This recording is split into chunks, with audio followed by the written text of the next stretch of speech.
आकाशमा रचिएको सबैभन्दा ठूलो धोका। जापानी विमान अपहरणको रहस्यमय कथा। 31 मार्च 1970 टोकियोको हानिडा विमानस्थल बिहानको ठिक 7:33 बजेको समय छ। रनवेमा जापान एयरलाइन्सको फ्लाइट 351 नम्बरको फ्लाइट JAL 351 फुकुओका सहरका लागि उडान भर्छ। बोइङ 727 को यो विमानभित्र 122 जना यात्रु र 7 जना क्रू मेम्बर गरी कुल 129 जना सवार छन्। यात्रुहरूको भिडमा ठूला कर्पोरेट कार्यकारीहरू, विश्वविद्यालयका विद्यार्थीहरू, डाक्टरहरू र विदेशी पाहुनाहरू समेत आफ्नै सपना र विचार बोकेर बसेका छन्।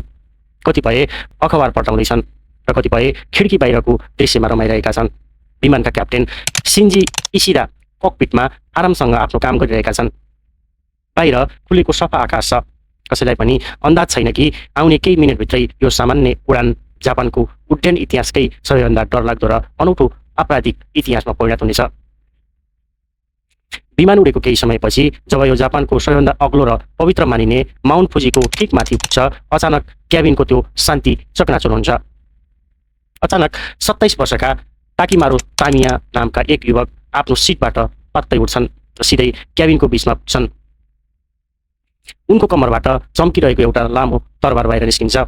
उनको आँखामा एउटा अनौठो उन्माद देखिन्छ। यात्रुहरू तर्सन्छन्।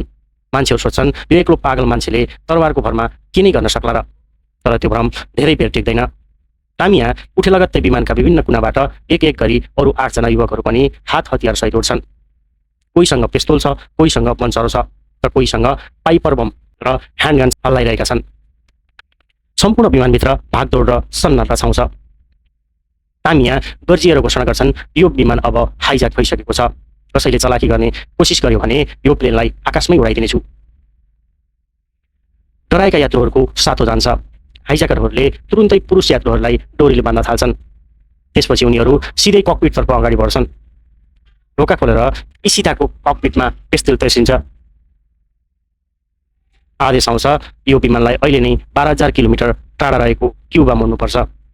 तर त्यहाँनिर एउटा ठूलो टेक्निकल रमाइलो सस्पेन्स लुकेको छ। त्यो बोइङ 727 विमान छोटै दूरीका लागि मात्र डिजाइन गरिएको थियो, जसले एक पटकमा बढीमा 47,000 किलोमिटर मात्र उड्न सक्थ्यो। जब क्याप्टेनले यो कुरा भन्छन्, त्यसपछि कम्युनिस्ट विद्यार्थीहरू छक्क पर्छन्, किनकि उनीहरूलाई उड्डयनको सामान्य ज्ञान पनि थिएन। क्युबा सम्भव नभएपछि उनीहरू प्लान चेन्ज गरेर उत्तर कोरियाको प्योङयाङ जान आदेश दिन्छन्। तर क्याप्टेन इसिदा कुनै पनि हालतमा यात्रुहरूलाई उत्तर कोरिया लैजान चाहँदैनथे, किनकि त्यहाँ पुगेपछि कोही पनि जिउँदो फर्कने सम्भावना हुँदैनथ्यो। क्याप्टेनले हाइज्याकरहरूलाई झुक्क्याउँदै भन्छन्, हामीसँग उत्तर कोरियासम्म पुग्ने इन्धन र नक्सा नै छैन। त्यसैले पहिला फुकुओकामा ल्यान्ड गरेर इन्धन र नक्सा लिनुपर्छ। हाइज्याकरहरू मान्छन्, तर फुकुओकामा अवतरण गर्दा क्याप्टेनले गोप्य रूपमा एउटा एयर ट्रान्जिट कन्ट्रोललाई हाइज्याक भएको सङ्केत दिइसकेका हुन्छन्। फुकुओका विमानस्थलमा घन्टौँको तनावपूर्ण वार्ता चल्छ। जापानी अधिकारीहरूले केही महिला, बालबालिका र वृद्धसहित 23 जनालाई मुक्त गराउन सफल हुन्छन्, तर बाँकी 100 जना अझै बन्धक नै हुन्छन्। त्यसपछि विमान उत्तर कोरियातर्फ उड्छ। आकाशमा उत्तर र दक्षिण कोरियाको बीचको त्यो भयानक इनिलिटराइज जोन पार गर्ने बेला अचानक दुईवटा फाइटर जेटहरू विमानलाई घेर्छन् र गोली चलाउन थाल्छन्। क्याबिनभित्र मृत्युको भय छाउँछ, तर केही क्षणमै रेडियोमा आवाज आउँछ, यो प्योङयाङ सिटी हो, ल्यान्डिङको अनुमति छ। जब विमान जमिनमा ओर्लिन्छ, बाहिर चारैतिर उत्तर कोरियाली झन्डाहरू फहराइरहेका हुन्छन्। सैनिकहरू मार्च गरिरहेका हुन्छन् र ठूलो ब्यानरमा लेखिएको हुन्छ, प्योङयाङमा स्वागत छ। हाइज्याकरहरूको छाती गर्वले फुल्लिन्छ। उनीहरू खुसीले नाच्न थाल्छन्। उनीहरूलाई लाग्छ कि उनीहरू आफ्नो क्रान्तिको स्वर्ग पुगिसके। तर जब लिडर लामिया विमानको ढोकाबाट तल झर्न लाग्छन्, उनको नजर रनवेको कुनामा रहेको एउटा कुरामा पर्छ र उनको शरीरबाट पसिना छुट्न थाल्छ। त्यहाँ एउटा इन्धनको ट्रक उभिएको छ, जसमा विश्व प्रसिद्ध पश्चिमेली तेल कम्पनी सेलको लोगो टल्किएर चम्किरहेको छ। तामियाको दिमाग छक्क खान्छ। क्युबा वा उत्तर कोरिया जस्तो कम्युनिस्ट देशमा कुनै पनि पश्चिमेली कम्पनीको ट्रक कसरी हुन सक्छ? उनले अझै नजर दौडाउँदै जाँदा उत्तर कोरियाली विमानस्थलमा हुनै नसक्ने नर्थवेस्ट एयरलाइन्सको विमान र एकजना अमेरिकी सैनिकलाई यताउता हिँडिरहेको देख्छन्। तामियाको सातो उड्छ। उनी आक्रोशित हुँदै चिच्याउँछन्, यो उत्तर कोरिया होइन, हामीलाई धोका दिएको छ। र त्यहीँ खुल्छ यो कहानीको सबैभन्दा ठूलो ट्विस्ट। वास्तवमा त्यो उत्तर कोरिया थिएन, त्यो त दक्षिण कोरियाको सियोल स्थित गिम्पो विमानस्थल थियो। जापानी र अमेरिकी CIA गुप्तचर निकायहरूले मिलेर एउटा मास्टर प्लान बनाएका थिए।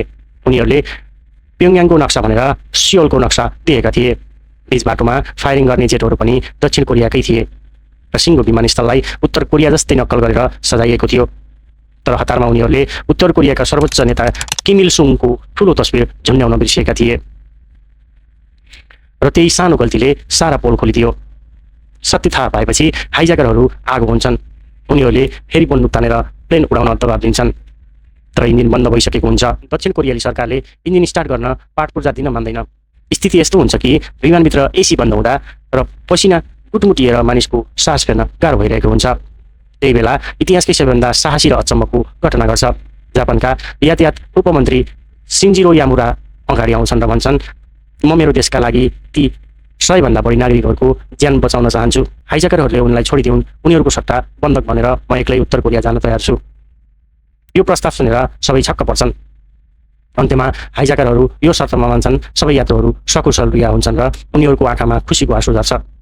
3 अप्रिलको साँझ 9 जना हाइज्याकर र 3 जना क्रू मेम्बर र बहादुर उपमन्त्री यामुरा सहितको विमान अन्ततः उत्तर कोरियाको म्यारिम विमानस्थलमा वास्तविक रूपमा अवतरण गर्छ।